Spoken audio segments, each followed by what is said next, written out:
we're 71, it's going up to 121 over 70, so.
Hello. How are you? Good. How are you doing? I'm We're not, good. We're not live yet, so Hmm? we're not live yet, so you're okay.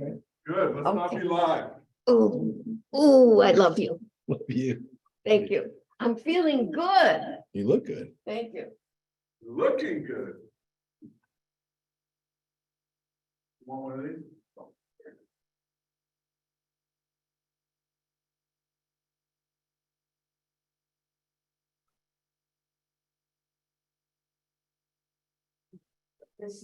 John. Oh, great. How about it? How are you? Testing. We've got You know, just some more. testing. Hello. Spicy here. Kelly's here. Wonderful. It's a little spicy. Kelly was coming a long time ago, and then she disappeared. Oh, Robin is on. I'm Wow. here. That's the Hi, iPad. Lori. Because the iPad guys. sometimes is John. I've never Lori. even done it on my iPad. Hello. I'm still coughing and I didn't want typhoid. You Mary are. doing it. You try. No, they're not on yet, but we're still a couple minutes early. With Mary. I'm typhoid Mary. Here I am. What are you spreading? Nothing. It's my asthma, but I can't get the cough to stop. So it's nice. This is pretty much boring. Stop saying that. It's not It's boring. much more exciting. He's What, my calling cough the- is boring? He's calling the Torah boring. No, he's right sometimes. Leviticus sometimes can get a little slow. I found this. Excuse me.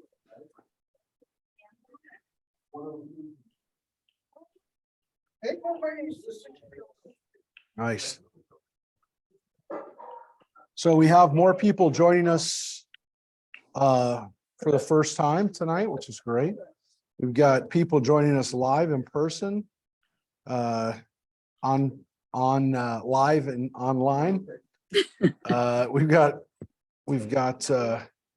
more people coming in. Here come the Schulmans coming in.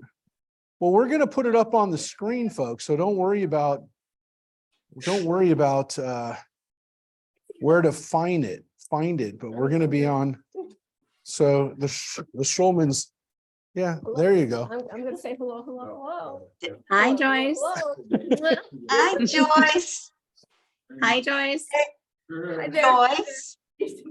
Love you. Joyce, wait, I'm good. wait 1 second. David's here. All right, you want me to stay there until David comes and says hello? Hello, David. Hello, David. David's got fire. So it's, At the moment. it gives people a chance to see each other, well, at least from these cameras. But we're also going to put up on the screen as we're letting more people in. We're going to let everybody on to where we were reading last and And there we go. We're sharing the screen here of where we're at. And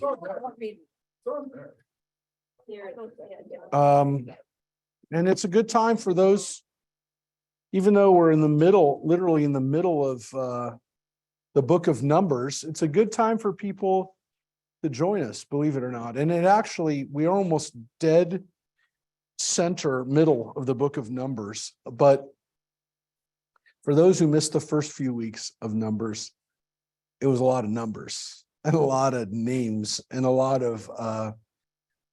of directions. And it really doesn't start taking off until last week. So when John said that it's a little slower, that is true. The first few chapters of Numbers, the first few portions, 2 Torah portions really, that are come out to about the first 10 chapters are a little slow. So we want to welcome everybody here and just tell you that if this is your first time here or the first time in a long time, don't worry, because we're picking up in a very important and exciting part of the Torah. So for those who haven't been here before, we'll catch you up and we'll take you off from where we are, which is the book of Numbers, which in Hebrew is called Bamidbar, which means in the wilderness. And again, for those that are watching online, we have the screen up here just to show you what's going on in here. I can, with my magic remote, I can pan around a little bit. So here's our screen. That's what we're looking at. And you're looking at the screen up on your computers, most of what you get to see. And then we get to see you up on that screen because you're over here. So this is you looking at us, looking at you. Wait a second. I know, but we just went into a vortex. I can't even, yeah, it's getting more crowded. So, yeah, and for people who are watching us on Facebook, then that's even crazier because you're watching us on a screen that's now been put up on social media, but there's a slight delay. So if you're watching us on social media, you are seeing, and that I just went over to what you're looking at, but there is a slight delay. So we're gonna go back around and here we are. And we're gonna go through, and again, just to catch people up where we're at, we are, where are we? Now we're at chapter 14, and this is part of the Torah portion that's called Shlach Lecha, which means send for yourself. It's the send for yourself at the very beginning of chapter 14, or actually, sorry, 13. We get this command that God says to Moses, send scouts. Well, they said send agents. But shlach lecha anashim, send people technically to scout the land, or men, one from each of the tribes. And what we read through last week was the fact that, again, we have this list of spies. There's 12 of them, one from each of the tribes. The Levites don't go into the land as spies, because technically speaking, they're not going to get a tribal portion. But the 12 tribes, including the 2 tribes of Joseph, Manasseh and Ephraim, Ephraim and Manasseh, see, are listed separately. They all send in spies, and interestingly, it's one of the tribes of Joseph. It's Hosea, also known as Joshua, and Caleb, right here from the tribe of Judah, who are the only 2 spies who come back and give a report saying that the land is good, and for us to be able to, we have to have faith, and we have to do it. So the critical line here that we read last week was Caleb hushed the people before Moses and said, "Let us all, by all means, go up, and we shall gain possession of it, for we shall surely overcome it." Or overcome, I don't know what the translation you have. Glory, what translation do you have in verse 30? Let us by all means go up and we shall gain possession of it, for we shall, chapter 13, verse 30. Then Caleb silenced the people before Moses said, "We should go up and take possession of the land, for we can certainly do it." Yeah, which is a good translation. King James Mary says what? Let us go up at once and possess it, for we are well able to. Capable or able, yep. So we can do it, which I think is a better translation actually than overcome it. That's why I wanted you to hear those. But that Caleb first says, before even the people really have a full chance to start moaning about it. But of course, the next line says, but the other men who've gone up says, we cannot attack that people, for it is stronger than we. And here's the critical line. Thus they spread calumnies or lies, whatever, amongst the Israelites about the land they had scouted, saying, the country we traversed and scouted is one that devours its settlers, and all the people there were of great size. We saw the Nephilim there, the Anakites. They're part of the Nephilim. They're giants. We look like grasshoppers to ourselves, and so we must have looked to them.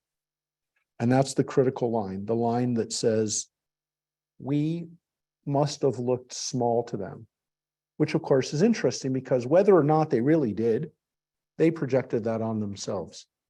So even before they can even have a chance to explain or for them to even assess whether or not that was true, they actually had already given away the fact that they projected onto the people that they were going to have to fight against that they must have thought we looked small. So that's why, as we read last week, they were doomed because they had no faith in themselves. And so the people go crazy. The whole community broke out in cries. And again, this is what we read last week. They wept that night. All the Israelites came to Moses and said, if only we had died in the land of Egypt. Now, we'd heard that before. We actually heard that the week before with the manna, that the people were getting sick and tired of the manna. Okay, so this isn't the first time. And actually, they've been doing it since they left Egypt. We should go back. If only we had died in Egypt.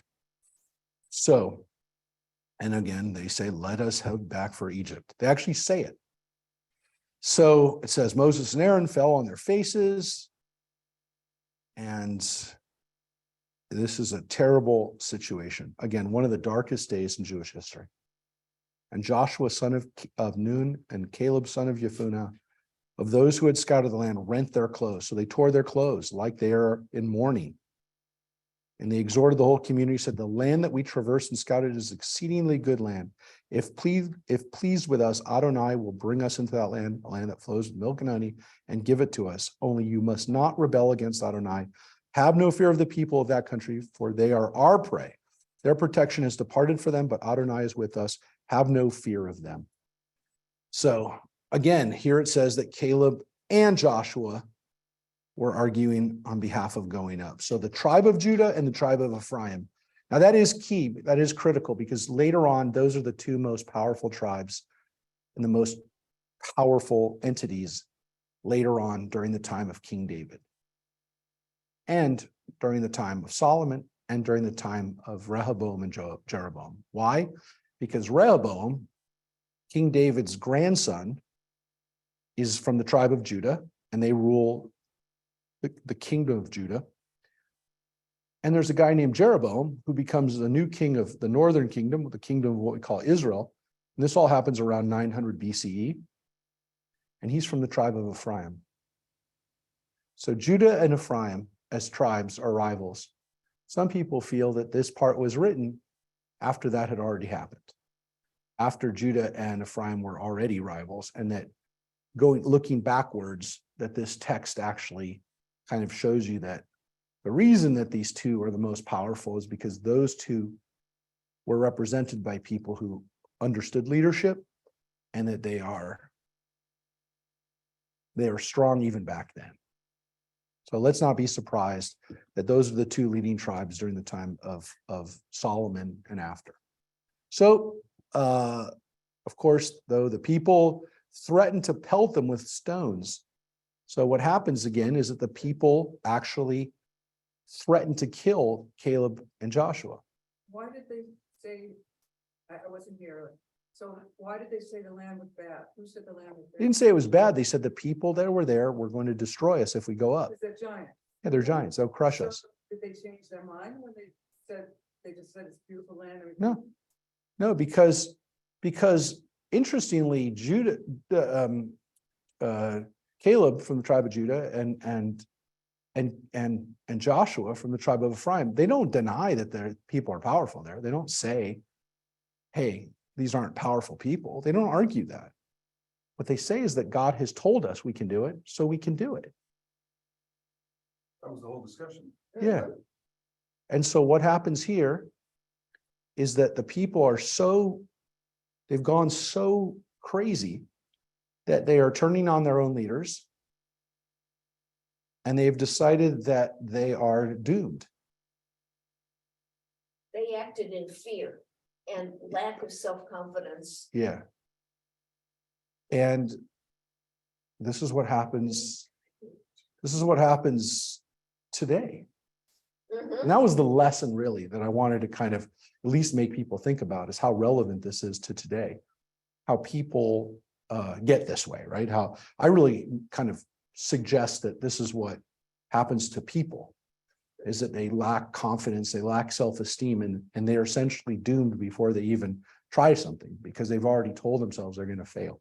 Yes. And so they set themselves up for failure. Now, partly it's because, you find that trick that you do of saying, well, if I think I'm going to fail and I succeed, then I beat myself. But if I tell myself I'm going to fail and I fail, then I meet what I said I was going to do, right? And so, like, in that equation, you're either going to meet your goal or exceed it. People do that all the time. They trick themselves. Because if they say I'm going to succeed, then they might be disappointed, right? They might lose. And so that's the way they look at it. The problem is, if you think you're going to lose, you already lost. Because if you go into it thinking you're already going to lose. Now, this happens to individuals. This happens to sports teams all the time. You see a team that just like, they think they're going to lose. And of course they have no way of winning. There's no way of getting them around that. And to some extent, nations and armies sometimes get into that frame of mind where they think that they're going to lose. And so they give up. And to some extent, I think that was the calculation that Putin had made with Ukraine, is he thought they were going to just capitulate. They would just give up. And so you'd see the size of the Russian army and they'd give up. So people take that into consideration. Sometimes they assume the other side is going to feel fear and they're going to give up. But you can't, first of all, ever assume what's going on in someone else's mind. We only control our own minds. The problem is that in the case of the Israelites, the case of what we did, we projected our weakness,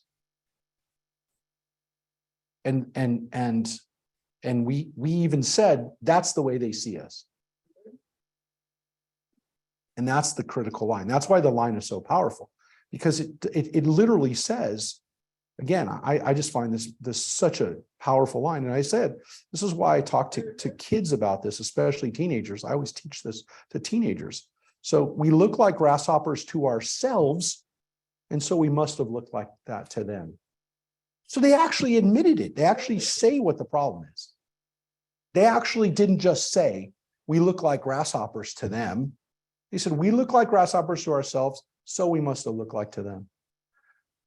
So there's a wonderful midrash, which I shared last week, is that God literally says to them now, well, you're done. Because how do you know? How do you know what they thought of you? Maybe I had them scared of you. Maybe they heard of how I destroyed everyone in Egypt, including the Pharaoh and his armies.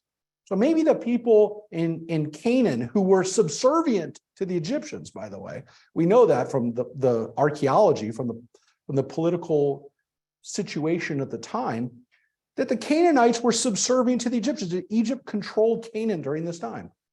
So you could logically say, well, God's argument, the Moses' argument would be, if we defeated the Egyptians, why wouldn't we defeat the Canaanites? If God wants us to defeat the Canaanites, they're nothing compared to the Egyptians.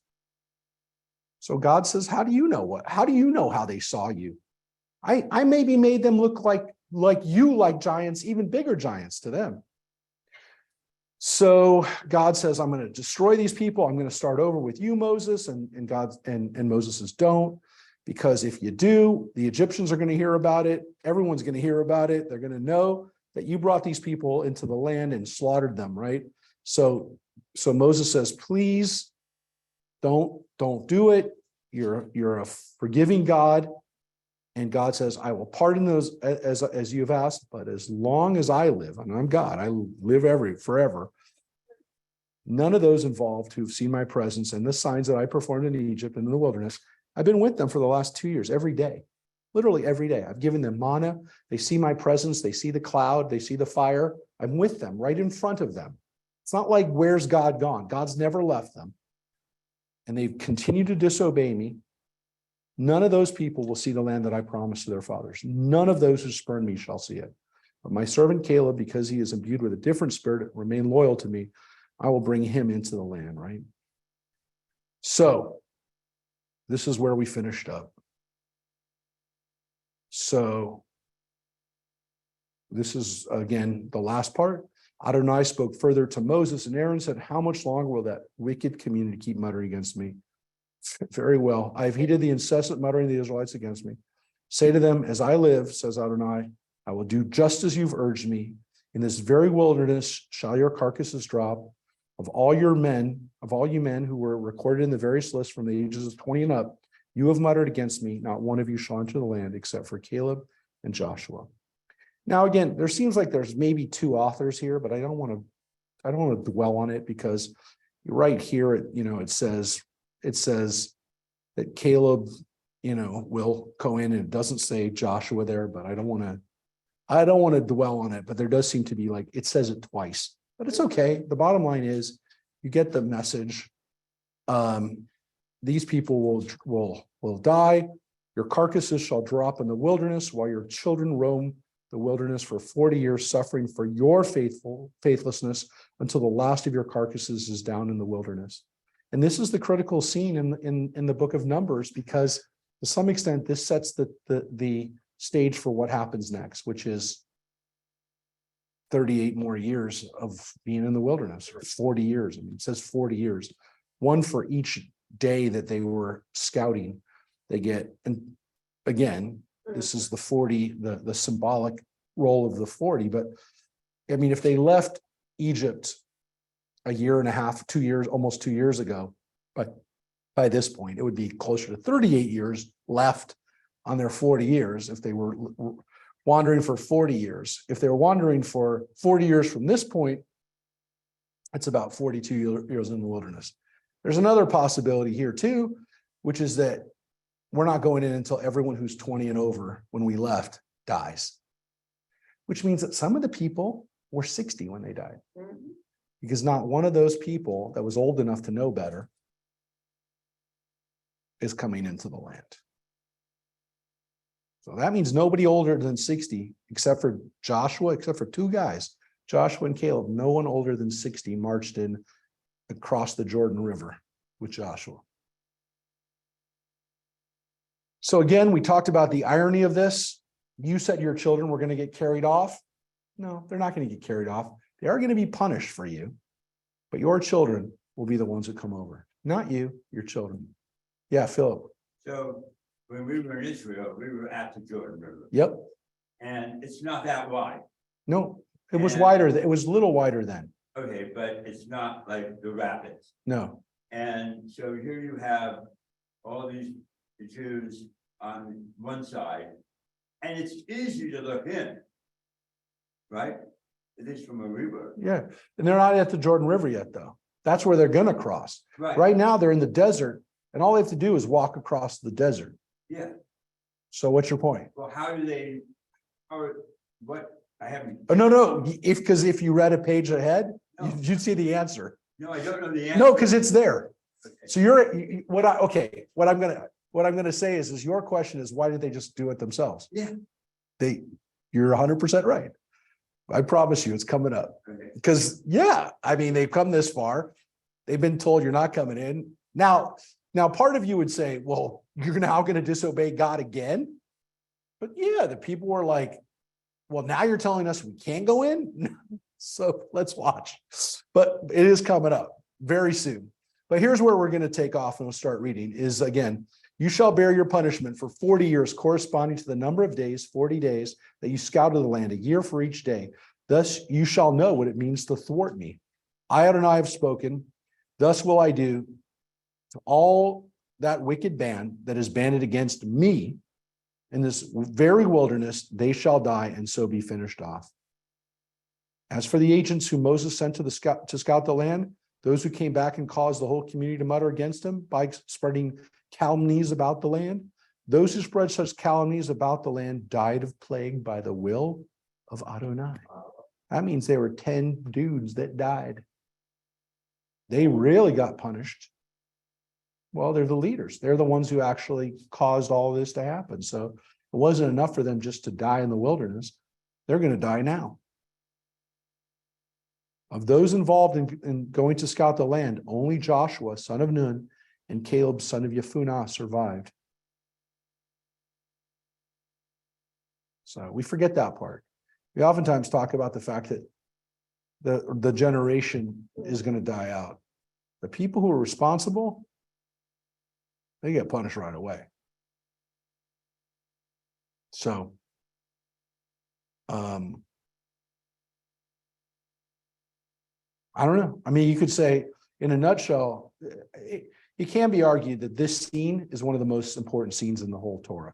I don't mean the whole Bible, but in the whole Torah, this is one of the scenes where you could argue that like God and human beings come into crisis, into conflict, into what happens. Now you have free will. You have free will. And John and I were just talking about this. He brought it up to the class yesterday about free will. It came to Isaiah and what Isaiah's kind of trying to tell the people to do and what the prophets are trying to tell people later, generations later. But there is that question throughout the Bible. Is there free will? Well, they had free will. They had free will. And they had the ability to choose what they were going to do. They chose to do this. Pretty harsh, Yeah. pretty harsh. And what I take away from it is that leadership pays the price disproportionately. But that's the way it should be. That's the way it should be, because if you're given the responsibility of leadership and you screw up, you're not just screwing up for yourself, you're screwing up for your community.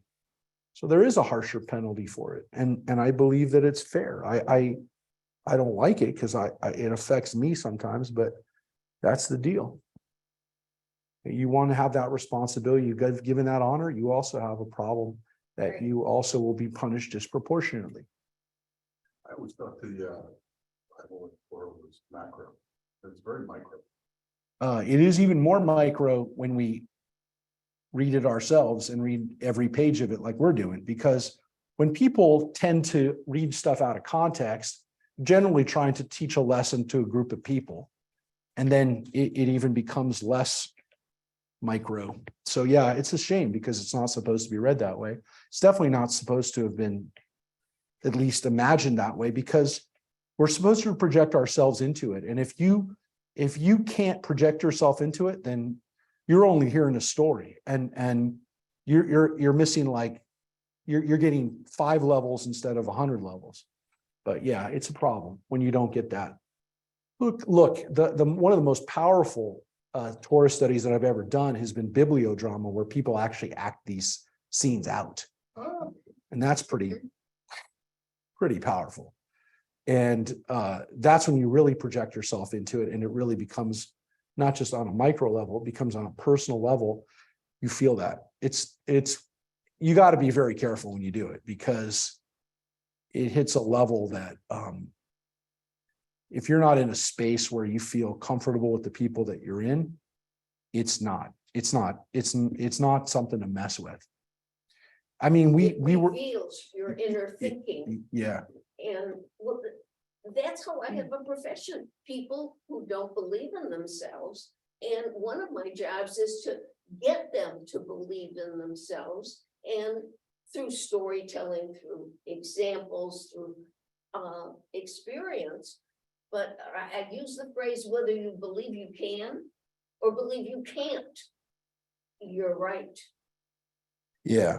Your belief system directs the outcome. Yep. Now, this story is an obvious story to project yourself into. This is an obvious one. This is an easy one to, if you will.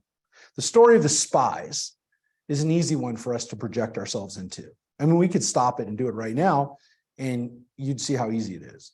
The interesting thing is that it can be done even with text that you don't think that can be done. So I had one of the founders of kind of modern bibliodrama. It's psychodrama. It's basically taking a text and doing, you can do it with anything, but using the Bible, we call it bibliodrama, but it's psychodrama. So I was at a seminar, a rabbinic seminar once, and these were all rabbis and rabbinic students. We did a bibliodrama text with one of the pioneer of this back in New York. And we did it with a text that was a list of genealogies, who begat who. And I was like, there's no way you're going to be able to get anything. I sat back there like, come on, you can't do this. And he literally took a list of who begot who and who begot who. And people were crying by the end of it. I mean, people were like, I wasn't crying, but I was wrecked emotionally by what people were saying. And I still remember it. It was 30 years ago, and I still remember it vividly. So if you have a good practitioner of it, and if you have a good environment where people are, and I thought, well, look, the rabbis, whatever, but there's nothing the rabbis that were in that group had anything. Maybe that's why he chose it, because no rabbi was going to get creative and try to say, well, look what I can do with this text. Look at the midrash that I can take. This was a text you almost couldn't do that with, and people still injected their own story into it and their own emotion. Very powerful. But again, you have to be careful. You have to make sure no one dominates it. You have to stop and start, and you have to reset and do stuff. So I'm not an expert on it, but I've seen people who do it, and it's pretty amazing. So this one's an easy one, but to get back to John's point, yeah, it's not just on a micro level, on an individual level. It's supposed to be, it's supposed to be on a personal level. It's supposed to be something where you see yourself. So if you see yourself as Moses in the scene, or if you see yourself as one of the people who didn't have enough confidence in this moment, or if you see yourself as Joshua, who's trying to get people to do the right thing, but feels limited by what he can do. So yeah, once people start seeing that and they start feeling it, and that's, by the way, that's what we're supposed to do at Passover. I mean, we say that each one of us are supposed to feel like we ourselves came out of Egypt. Sometime during that Passover Seder experience, we're supposed to feel, and the Haggadah says that. It said that 3,000 years ago, the Haggadah, or whatever, 2,800 years ago, the first Haggadah said that you have to feel like you yourself left Egypt. Based on the Torah saying, you have to tell your children it's because I was liberated from Egypt. Well, it wasn't you. It was, even in the Bible, Moses is saying that to the next generation. So we understand, the rabbis understood a long time ago that we were supposed to feel like we ourselves left, even if we didn't physically leave, which is why, to some extent, we're supposed to feel all these stories and all these these opportunities to learn and to grow. But is the story of, your family member that was talked about it yesterday, standing on the boat coming into Ellis Island, project yourself into that moment, project yourself into that moment. The first time that your ancestor, your grandparent, or whatever, your parents saw the Statue of Liberty, project yourself into that moment, project yourself into the moments that we're celebrating today, the moment that, Israel declared its independence and people started dancing in the streets of Tel Aviv. project yourself into that moment. So yeah, it doesn't end with the Torah. It doesn't end with the Bible.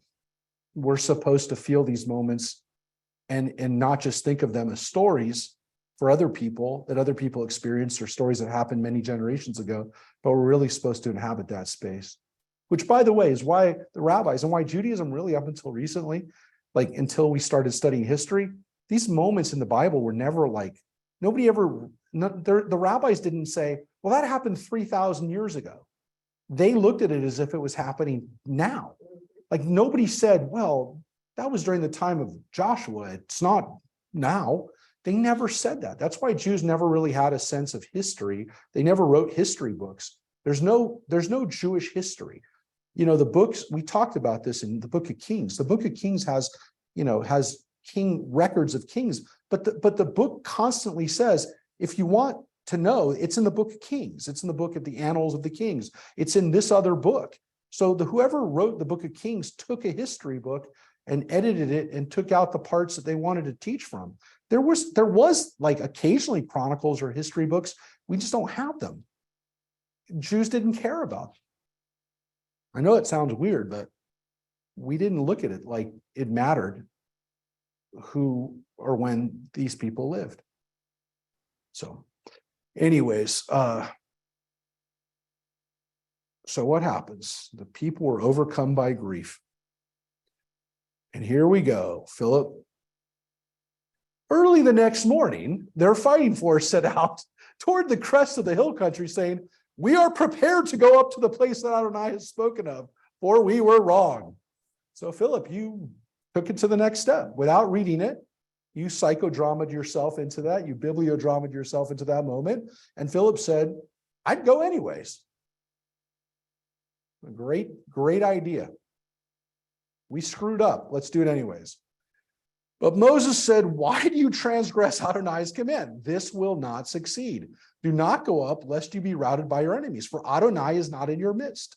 For the Amalekites and the Canaanites will be there to face you, and you will fall by the sword, inasmuch as you have turned from following Adonai, and Adonai will not be with you. Yet defiantly they marched toward the crest of the hill country, though neither Adonai's Ark of the Covenant nor Moses stirred from the camp. This is not going to turn out well. John. Still having difficulty placing time periods, because now let's go back yesterday to Isaiah, Yes. right? Yes. Like Isaiah during this time period? No. Isaiah's 600 years later. Gotta get it. No. So it's a Right, good because question. God will be there. So wait. Okay, well, no, it doesn't matter, because if there's prophecies and there's prophets and we can foretell, then those lines we read, God will be there. I have to get. No. Okay. So yeah. So God will. Yeah. God will be with you. And protect you, and I will be there. But Moses is saying no. Not in this moment. Well, Yeah, because in this moment they decided to go up anyways after they already screwed up. Look, this is the look. This scene as it's playing out right now. This scene that's playing out right now, to some extent, plays out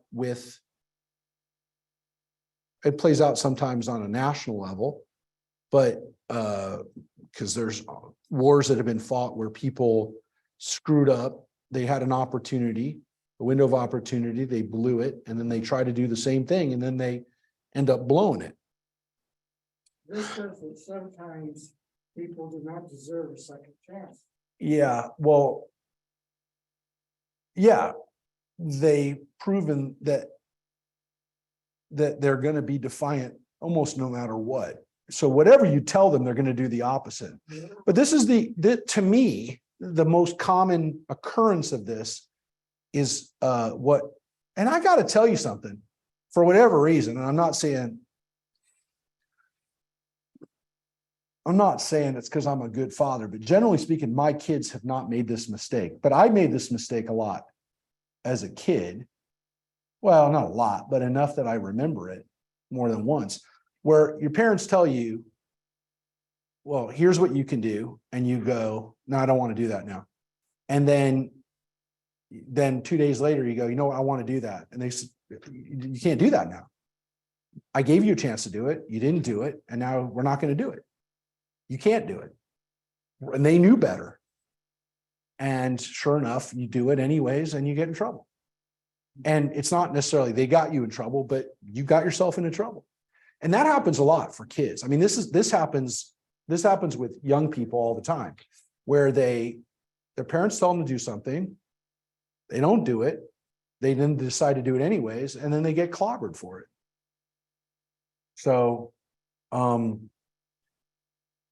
it's kind of like if your parent has some wisdom and tells you, hey, I know because I've been there, and I know because I'm older than you and wiser than you, that, this is the way you should do it. And then you don't want to listen to them, and then you screw up and then you do it anyways. What are they going to do? They're going to sit back and go, I told you. This is the way you had to do it. So I think it happens to parents a lot.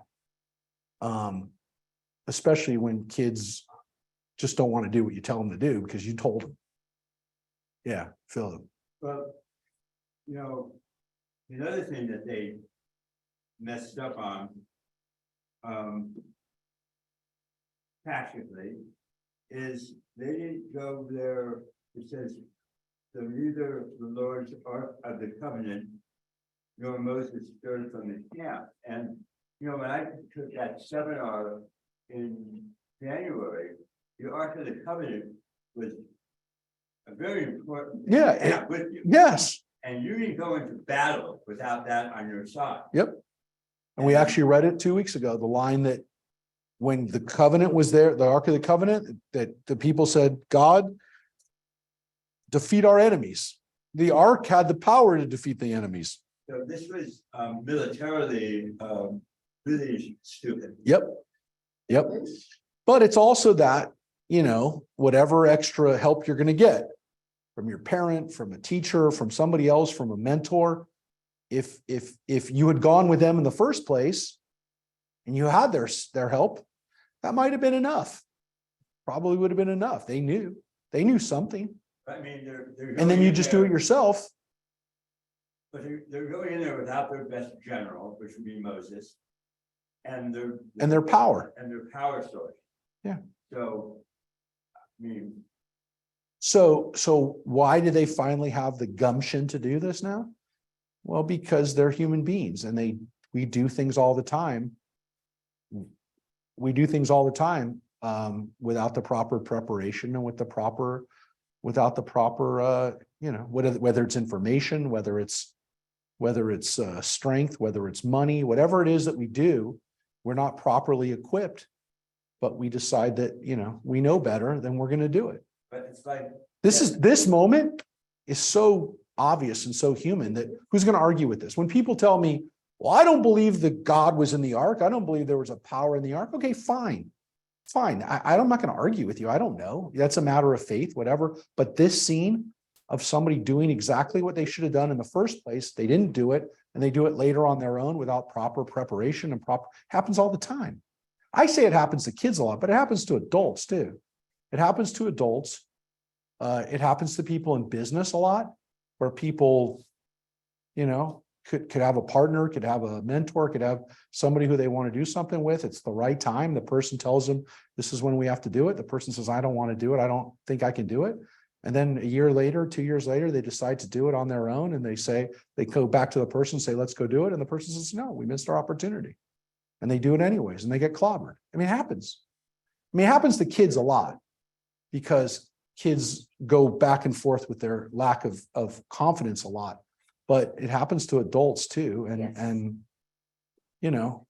it happens in relationships too. It happens in a weird way. It happens with, because timing is so important and it happens with the relationships. It happens where somebody had a moment where, if they had asked the person out when the person was open to that, then they could have had an opportunity. They didn't have enough confidence in themselves, whatever reason, they don't think they can do it. And they come back, 6 months later and they ask the person out, person's already with somebody else. And they're like, What do you mean? You were going to say yes to me before and now you say no? Happens all the time. You know, the timing is everything.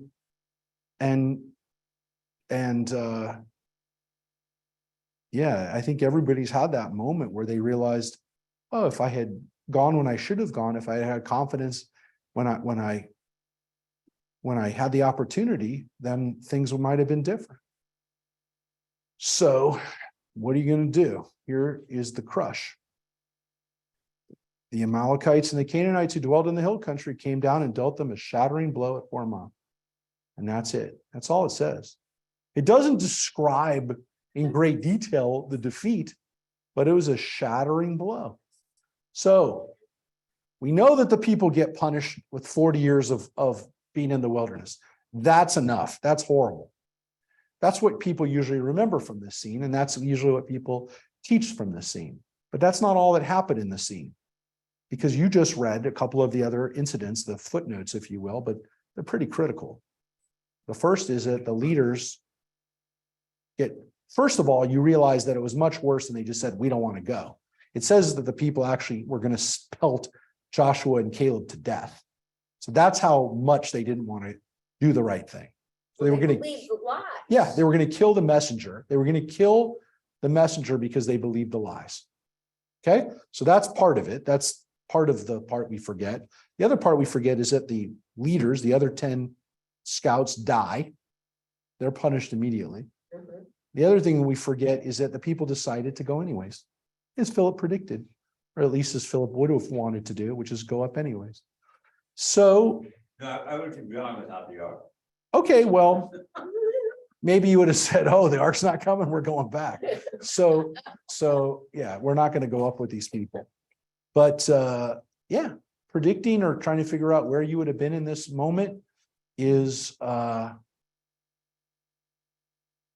interesting. It's an interesting moment. And it teaches that being wishy-washy, yes, yes, no, yes, no, yes, no, is not a successful way to deal with life. Yeah. Yeah. There Listen, are a lot of life lessons in there. what's interesting about this, and I'm only going to offer this up today because it's Yom Ha'atzmaut, because it's Israel Independence Day, is think about the people who came to Israel, who wanted to settle Israel and were going to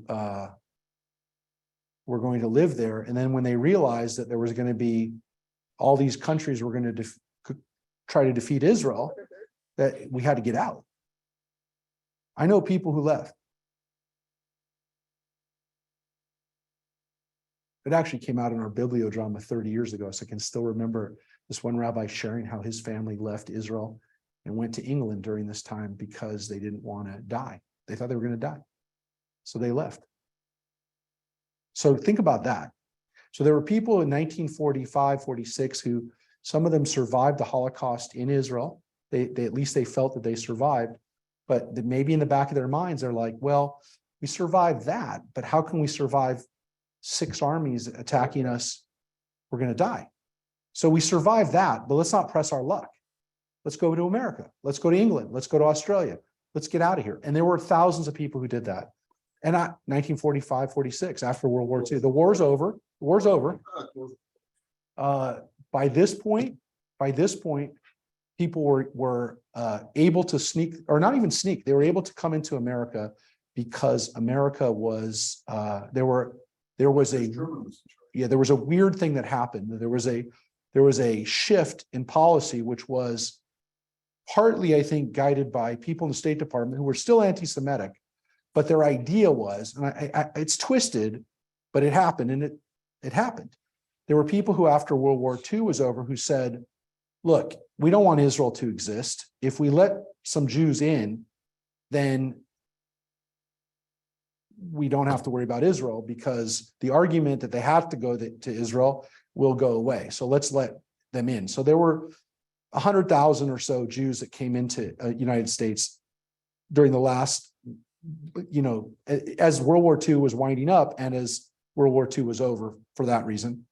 There were also Americans who felt like, yeah, it's pretty obvious after 1945, and the camps were liberated, and it was all now on tape, on video, film, look, Actually, Alfred Hitchcock went and actually, he actually filmed the camps. Hitchcock did. not to get sidetracked, actually, it was Truman's former, I believe his former business partner in the Habitat. Yeah, Jacobson, Jacobson. Louis Jacobson, yeah. He's the one. that Yeah, petitioned that it. He pleaded. Well, he with pleaded Truman. on behalf of Israel. He pleaded. But there were people in the State Department who didn't want Israel to exist, who said, we'll let some Jews in and maybe get that out. It's Truman. There was also, there Were were people though, after World War II had come out, the Holocaust had been exposed, the final solution had been exposed that let Jews come in. It was too late. By the way, the greatest amount of the largest survivor community in the world was not in Israel as a city, was not in New York, was not in London. It was actually Melbourne, Australia. So about 1945 to 1952 or something like that, something like 150,000 survivors went to Australia. So there were countries, including, parts of the Commonwealth, that let Jews in. And it was too late for 6 million, but for the people who did come in, some of them had an opportunity to go there. And I think partly was the calculation was, look, it was obvious that they'd been culpable for the destruction of these people because they didn't let them in from 1930, whatever to 1945. They knew that it was now exposed, but also there was this other calculation that if Jews don't live in Israel, we can take pressure off of Jews coming to Israel if we let them into our countries, and so then Israel won't have as many people, and it won't exist. It won't survive. So for the people who decided not to go to Israel or who left Israel, who felt like this, you could understand it. But that's why I say this is actually really relevant now, because there were people who said, why press our luck? Why push again? We're lucky enough to survive. Are we going to survive another destruction if Israel falls now? If Israel can't survive in 48? So there were people who left. And I don't, look, it's easy for us to say you didn't have courage, but who would have bet on it? That's my argument. That dovetails into Isaiah prophecy, which goes back to what we were just discussing. So, I'm not gonna beat it down. yes. So, but if Isaiah says it, but Isaiah is saying it for the future. The question is, does Isaiah say it for our now future? That's up to interpretation. But people have done it. I mean, if Isaiah was talking about Jesus 2,000 years ago, 800 years, 700 years after he lived, then why can't he be talking about us 2,000 years later? So 2,000 years after that. So it's possible, but yeah, I mean, people here, you can understand why they didn't have confidence. You can understand why they're wishy-washy, as the word came out, why some of them want to go in and some of them don't want to go in and some of them want to push it. And yeah, you can understand the mentality of people in this moment. Yeah. Yeah. It's interesting, during our trip to Israel, the most emotional part of it for me was not Yad Vashem. It was the Palmach Museum. And the reason why I was so deeply moved by that, I mean, literally tears, was because those people had everything on the line. And it could have gone either way. No guarantees at all. In fact, it wasn't that. It was amazing that they weren't wiped out. Yeah. Whereas the Jews in Europe essentially had nowhere to go. Yeah. They were trapped. And in the sense that they didn't have, they had very few of them had an ability to fight for themselves in these times. I mean, there were exceptions, of course, ghetto uprising and whatever, but for the most part, Yeah. The force they faced was overwhelming. Yeah. Well, we interestingly, we read yesterday in Isaiah class, we read the line where actually it says the word Yad Vashem, where it comes from, which is in itself not a place where you'd think they would get where you get the word Yad Vashem. The Holocaust Museum in Israel is named after this phrase in Isaiah, which doesn't seem to really be talking about remembering those kind of people, but it is, they were taking a line out of context. But it is amazing to think, as Philip was saying, how the people in 1948, as we're celebrating today, they had everything on the line, and it was again, it's something where you look at it almost along the lines of a biblical story. What Isaiah was that? That was Isaiah 54:11, I think. On Yad Vashem? Yes. It was, it's not so much what the wording was. It was the fact that it had nothing to do with, you'd think, because the word Yad Vashem means a monument, or literally a hand, an arm, and a name. That's what the words Yad Vashem mean. So it's not what you'd think would be, well, this is what Yad Vashem means. Like when I tell people that it's from Isaiah, they're like, well, what, where? And then I tell them, and they're like, well, what's that mean? So I will tell you that it is, was it 54, 55? Hold it a second. Maybe it's 55. Yeah. Hold it.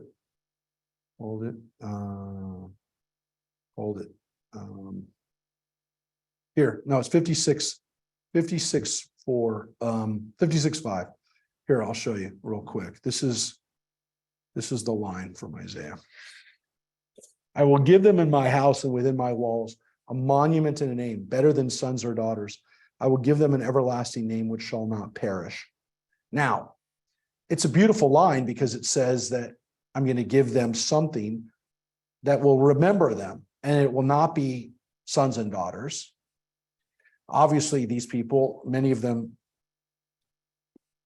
were, 1.5 million of them were children, so they never got to have sons or daughters.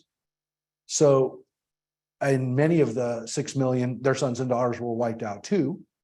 So there's no one to keep their names alive. So I will give them an everlasting name which shall not perish, which is the hall of records in the hall of testimony that's at Yad Vashem, which is where we keep the names of every person. So that's why the place is called a monument and a name, because the place serves as a monument to the Holocaust, but also as the repository for the names. So that every name of every victim of the Holocaust is kept at Yad Vashem. That's why it's called Yad Vashem. Literally, again, a monument, which is the word for Yad, which literally means a hand, a Yad, and Shem is a name. But the context is, as for the eunuchs who keep my Shabbats, who have chosen that I desire and hold fast to my commandment. So what does it actually say? It's for eunuchs. So the context for it, you never would guess in 1 million years, is about that. But people who knew Isaiah knew, well, there's this wonderful line in Isaiah that talks about people who don't have children. What's their legacy? Yad Vashem. So that's how it came about. But the context for it is so different than what you'd think it would be, which is why we read it, which is why I want you to see it. So again, this is for this text that Isaiah said, and again, we read it yesterday, is that we're talking about people who are foreigners, people who are not Jews, people who are not Israelites, people who are eunuchs, but who still attach themselves to the Jewish people.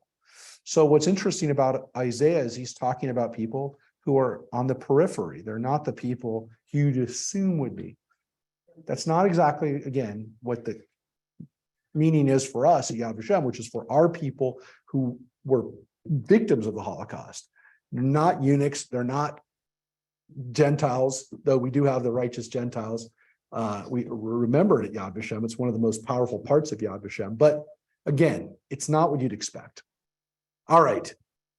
So now we get into chapter 15. And chapter 15 is strange because it's almost like it doesn't really fit.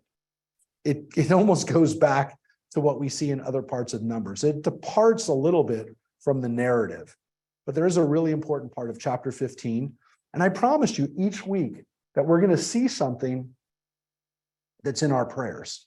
So we looked at El Na Rafan Allah, we looked at Vayhi bin Soah Haron, we looked at Yevarechecha Adonai v'Yishmerecha, Birkat Kohanim. So every week we read something that is in our prayer book. It's in our Siddur. Today we're also going to see something that's in our Siddur. So this is a famous part of Numbers of chapter 15.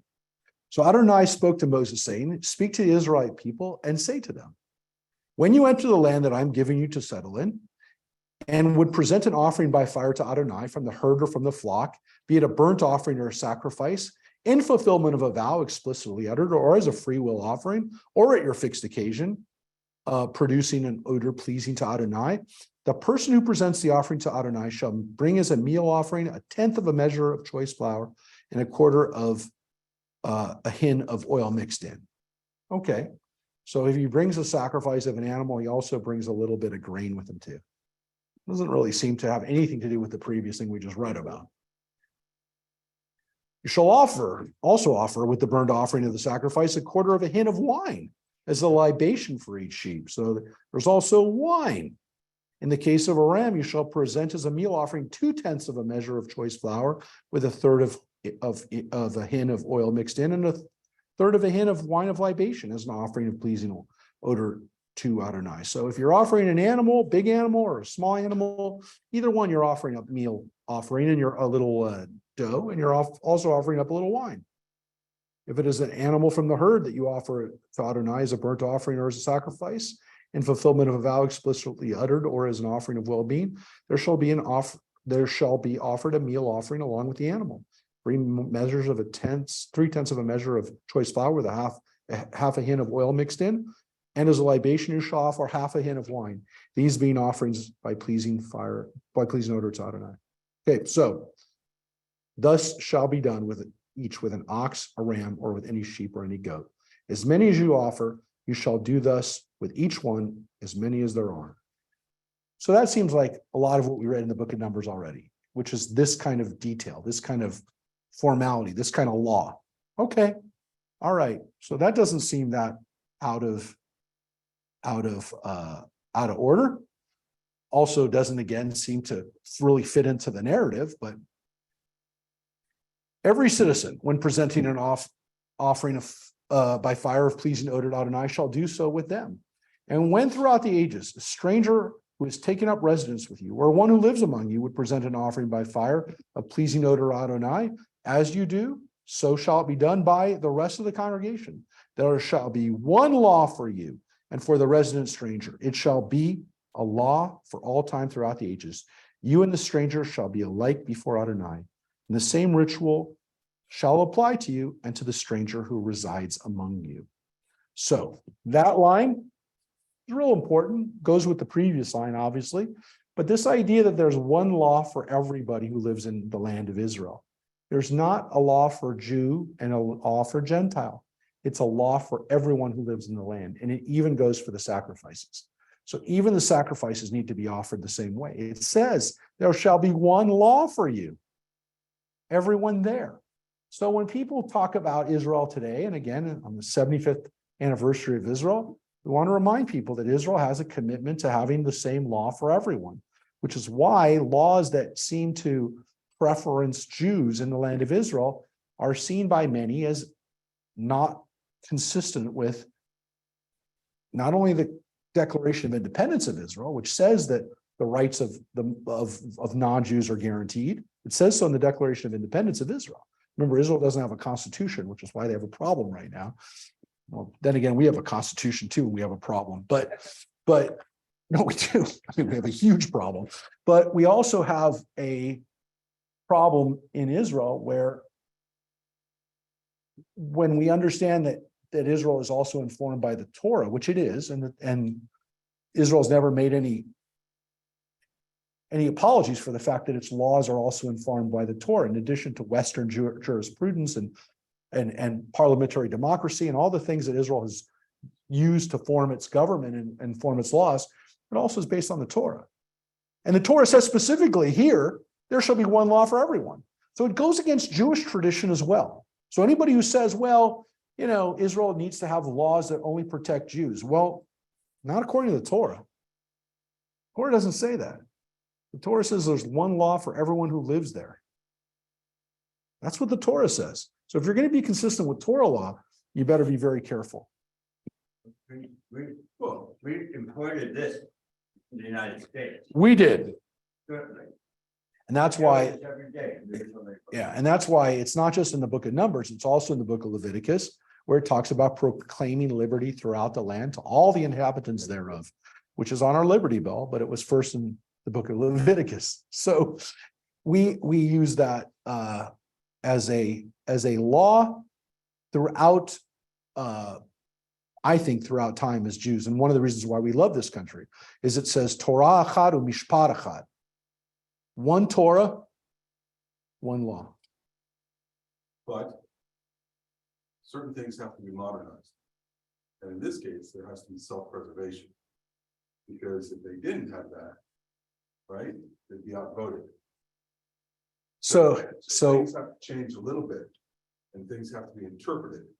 So Israel has that question of how does it retain its Jewish identity, right? So that's the challenge. So some people say, well, Israel has to be careful about that. The reality is that Israel right now is 80% Jewish and 20% not Jewish. Christian, Muslim, not Jewish. So it's 80-20. The argument is that, but that if non-Jews have a higher birth rate, then it's going to throw the demographics out. What we're starting to see is that that's not true. That the Orthodox, especially the Haredi community, has a very high birth rate.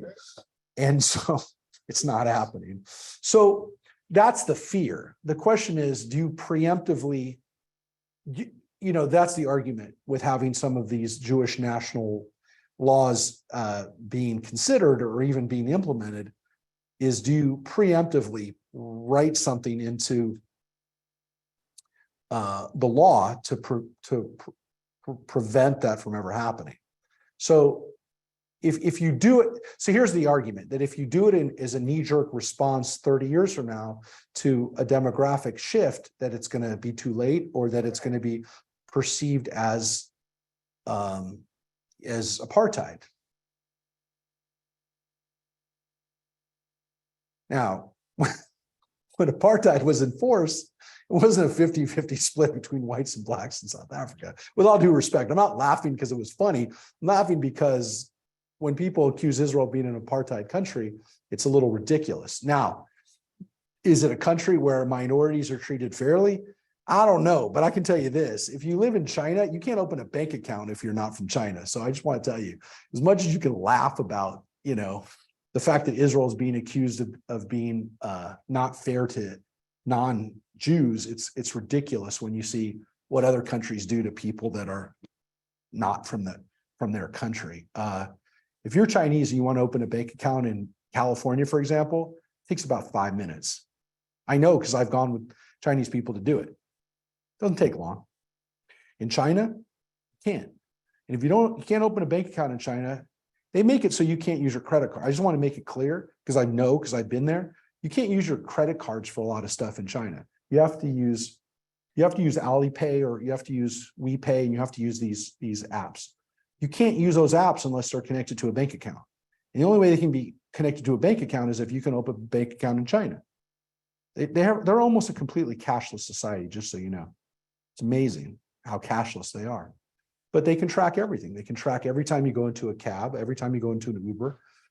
And so the government wants it that way. So when we talk about, encroachments on our civil liberties, it's ridiculous in the sense that I take it seriously, but just understand that, keep in mind, and I'm not talking about just China, that's one ludicrous example, but there are a lot of countries where the things that we are upset about, they'd laugh at us.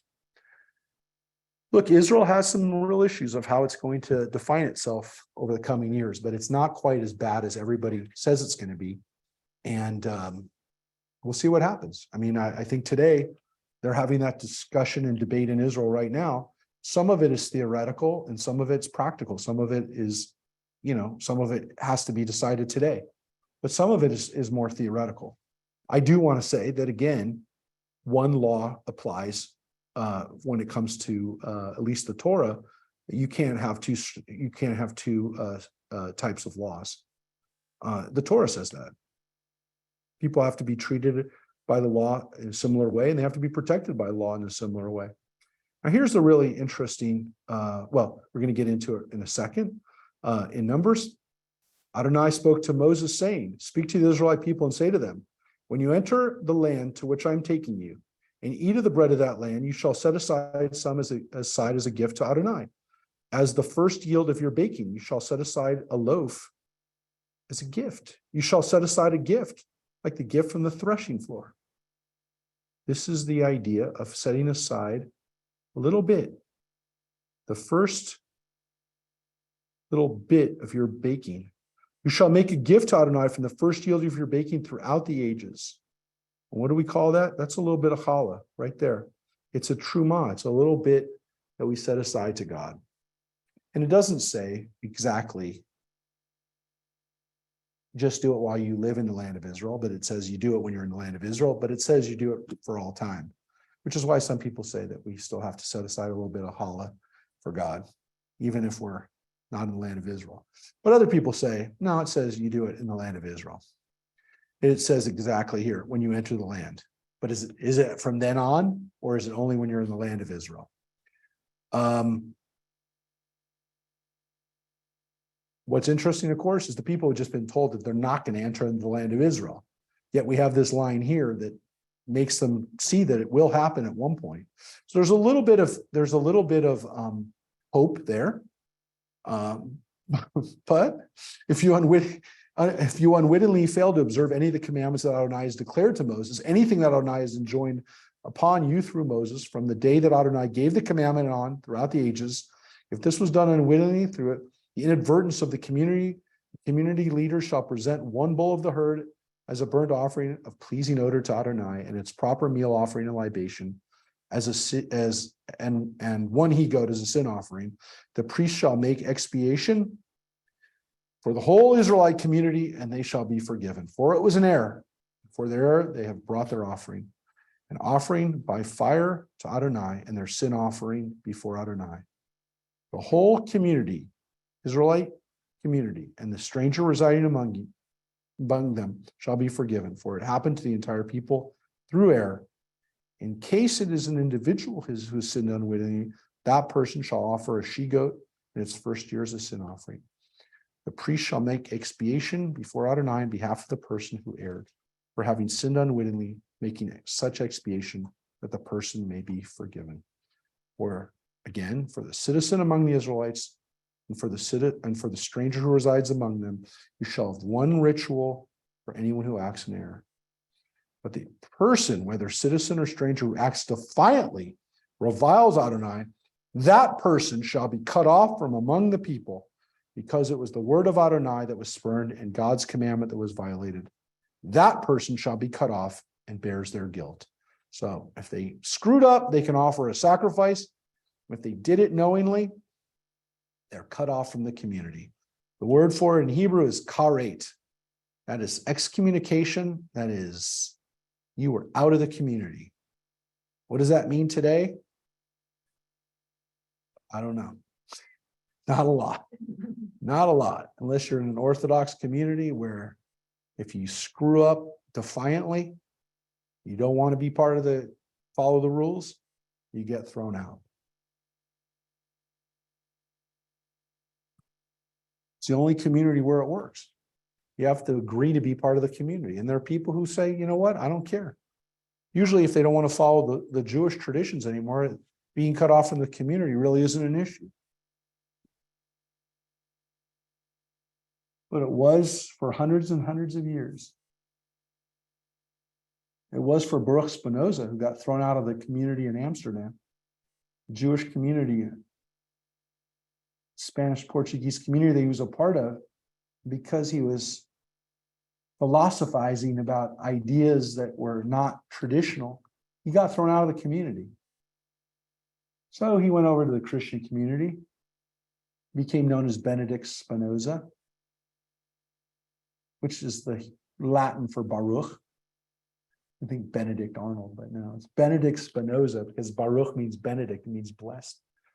And then he got marginalized by the Christian community too. He found out that they couldn't take his philosophy either. And of course, later on, people started really liking his philosophy and thought he was pretty brilliant.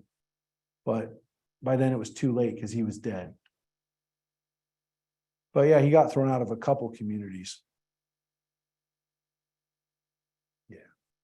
He died because he ground glasses for a living. That's how he made his living.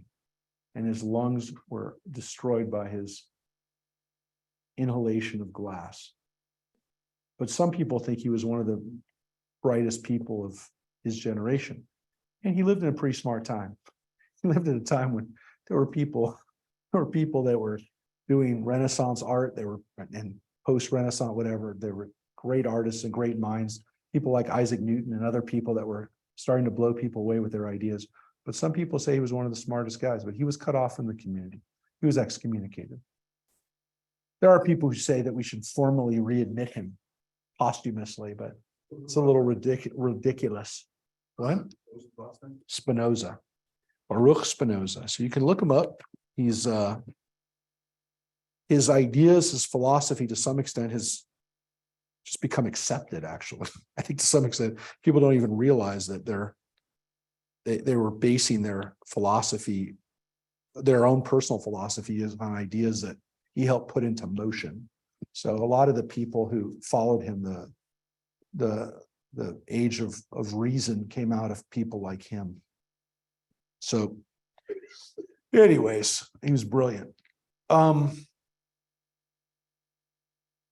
Now we actually read a story about this. Tiny little story about one of these people who breaks the law. Book of Numbers. Let's take a look. Once when the Israelites were in the wilderness, they came upon a man gathering wood on Shabbat, the Sabbath day. Those who found him as he was gathering wood brought him before Moses, Aaron, and the community leadership. He was placed in custody, for it had not been specified what would be done to him. Another one of these case law situations. You can probably guess what's going to happen to him. Adonai said to Moses, the party in question shall be put to death. The community leadership shall pelt him with stones outside the camp. So the community leadership took him outside the camp and stoned him to death, as Adonai had commanded Moses. Now that story is roughly 5 verses, 4 verses, 5 verses, 33, 32, 33, 34, 35, 36. Tiny little story. Tiny little story. Now, I've shared with you the theory that David Noel Friedman gave, one of the great professors of Bible of the last generation. David Noel Friedman puts forward the idea that the Torah, the unity of the Hebrew Bible, is what he calls it, is actually laid out by a series of stories. And this story is vitally important if you understand what he says is the fact that the Israelites break every one of the 10 commandments. And they break them almost in order.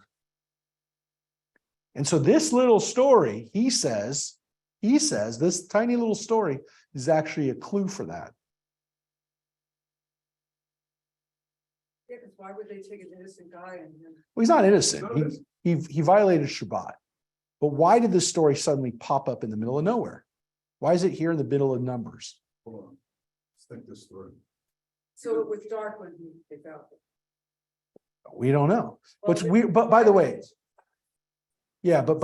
notice what he's doing. He's gathering wood, right? Yeah, but what time? Well, it says he was gathering it. He was gathering it on Shabbat. So he's working on Shabbat. Yeah. Carrying something on Shabbat. And maybe to make a fire, which he's also not supposed to do. Briefing. So what happens is this. The 10 Commandments are given to us in the book of Exodus. The first two commandments of the Torah, right, of the Ten Commandments are, what's the first commandment? You shall not have any other gods before me. Second commandment, don't make graven images. Don't make idols. Mhm. Those are the first two commandments. The third commandments, thou shalt not take the Lord's name in vain. The fourth commandment, this one, keep Shabbat.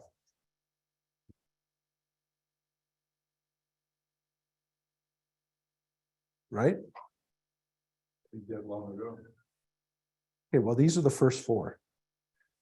Now, the rest of them then progressively get in. Honor your father and mother, and then we get into thou shalt not kill, thou shalt not steal, you shall not commit adultery. And then it finishes with not to bear false witness and not to covet your neighbor's stuff. Now, what he laid out, what David Noel Friedman proved, which was kind of a brilliant idea, if it's indeed, it can never be verified, but he believes that the editor of the Bible actually intentionally laid out that the Israelites finally get exiled to the book of Kings after they've broken every one of the 10 commandments. So what happens? Exodus, they get the 10 commandments. They immediately break the first two. Golden calf. Have another God, and they make a God out of gold. The third commandment comes in the book of Leviticus. We read this really weird story, and there's only two stories in the entire book of Leviticus. But one of the stories talks about, if you recall, an Israelite who's also half Egyptian who blasphemes God. And they take him out and kill him. The next book of the Bible is this one, the book of Numbers. Guy violates Shabbat. Goes all the way through. The book of Samuel is the 8th commandment, thou shalt not commit adultery.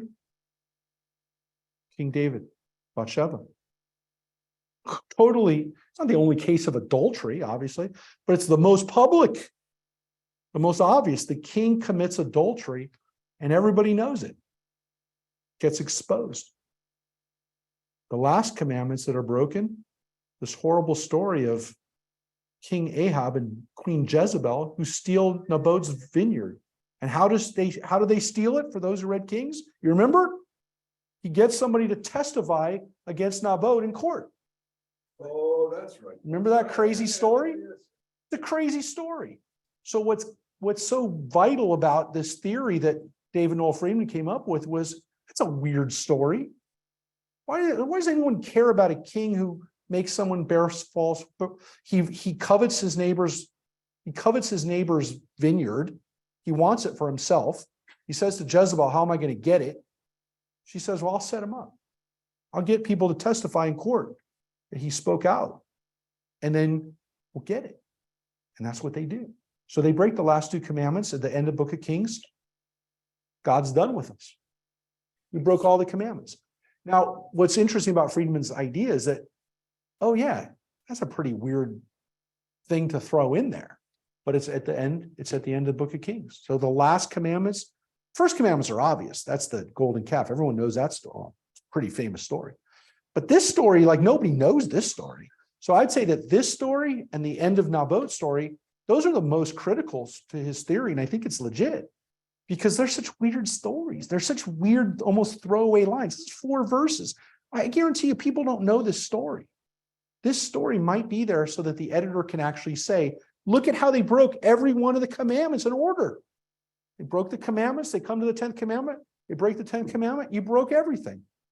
Went 1 through 10. You broke every one of them. You're done. You're done.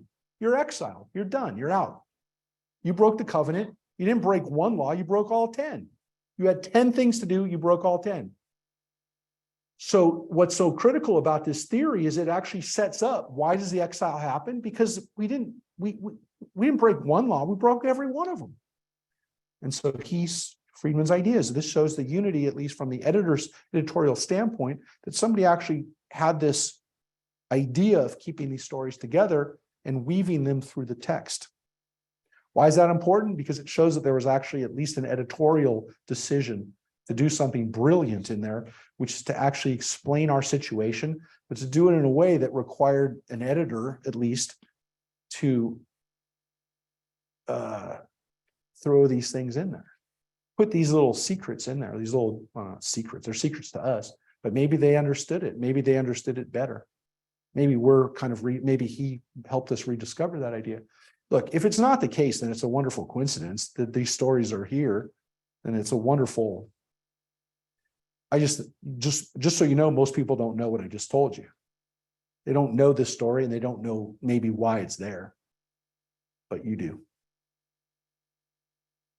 So there might be a unity of what we call that history that goes through the end of the Book of Kings. All right, that's a little bit that you know.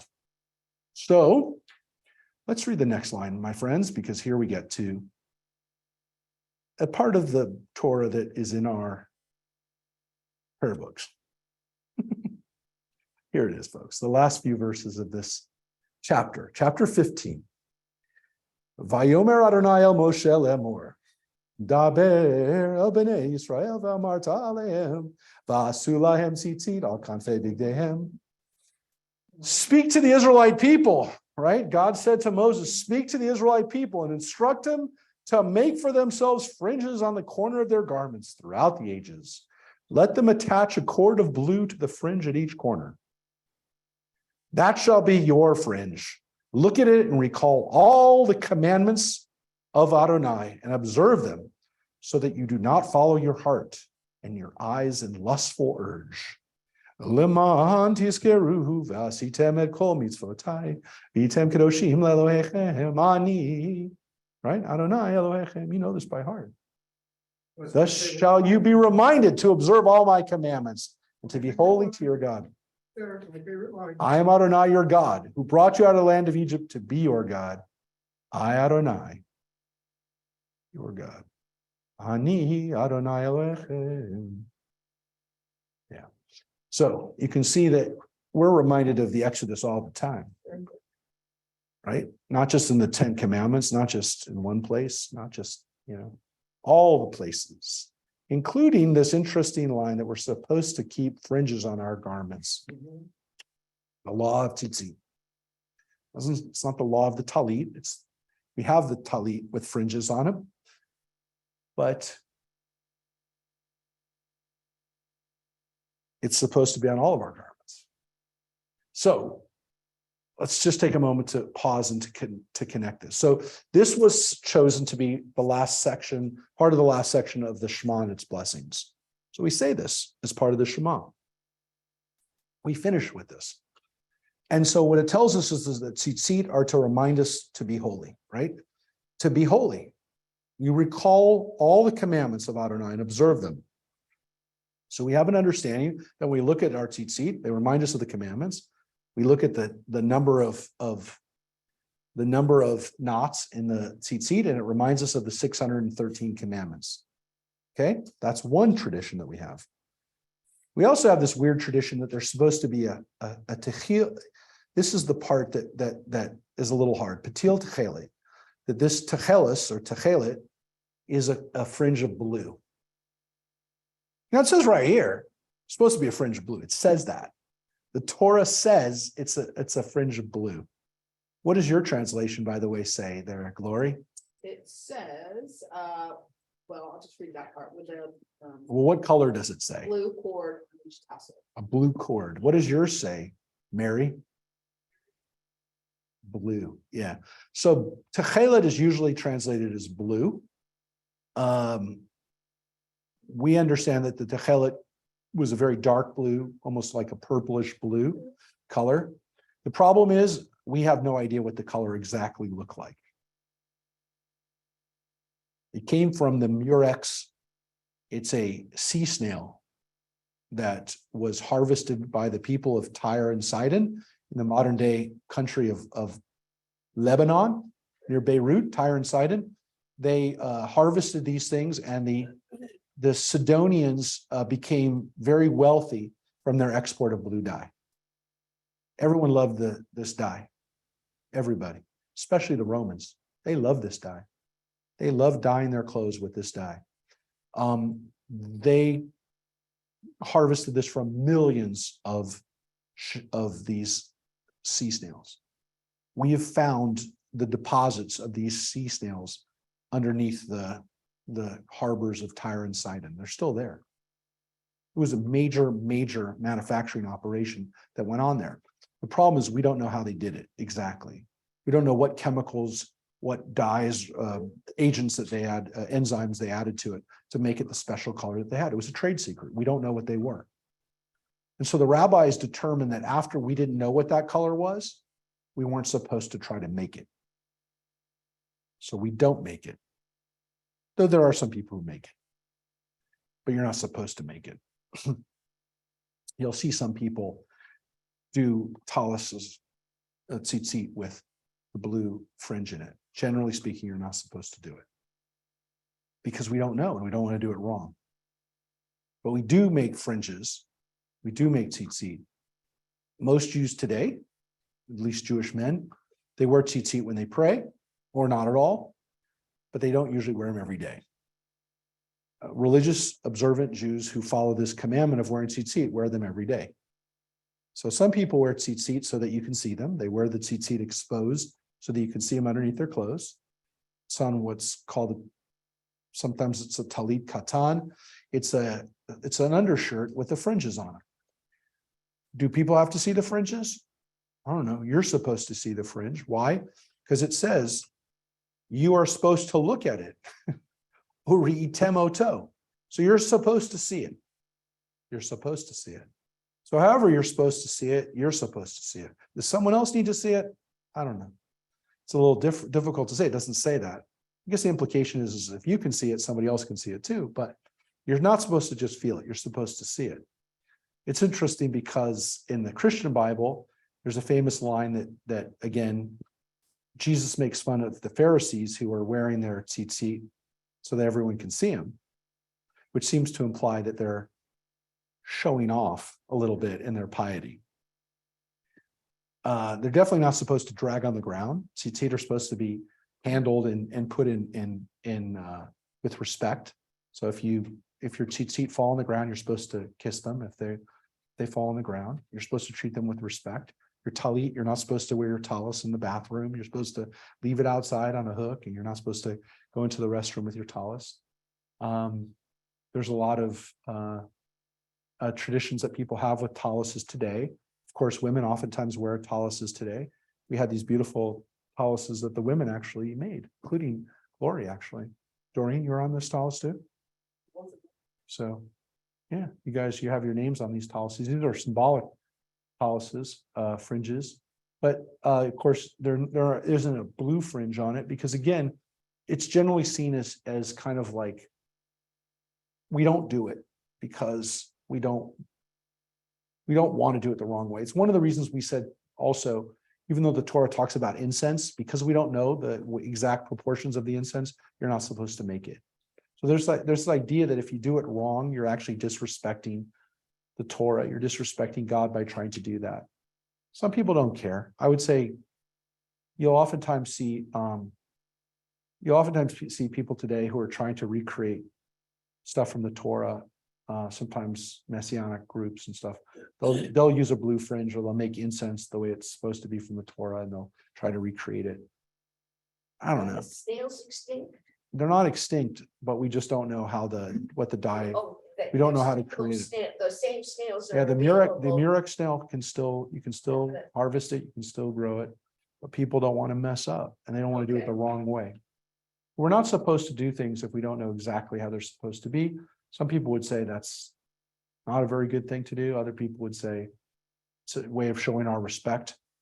Needless to say, the blue is still there, which is why most taluses today have a blue stripe on them. And the right? flag of Israel. Well, you just jumped that, but that's okay. I was going to get there. Oh. No, it's a good point, but I was going to get there. I was building to that, but that's all right. No, thanks, Joyce, because it is. No, but yes, but this is of course based on a talit, right? This is based on a talus. Some people say there's also other inspirations for it. But yes, the blue and the white, the blue on the talus that oftentimes is seen on a tallis is because it was put on the talit as a representation of the blue fringe, but not putting the blue in the fringe. So by putting it on the outside of the top, it's a custom. It doesn't have to be that way, which is why now you see tallises in all different kinds of colors. They don't have to be only in blue. Because again, the argument is, okay, so what? There's blue in it, but we don't know what the blue is going to look like. Why are you going to do that? Don't worry about it. But the Israeli flag, and again, to think about this on today, on Israel Independence Day, is an important thing to think about because the blue and the white, we actually sang a song on Friday night services, Rick did, called Kahol V'Lavan, which is a song about the blue and white of the Israeli flag. And so for Israelis, the blue and white is also become a symbolic color. And people know that that's blue and white means something.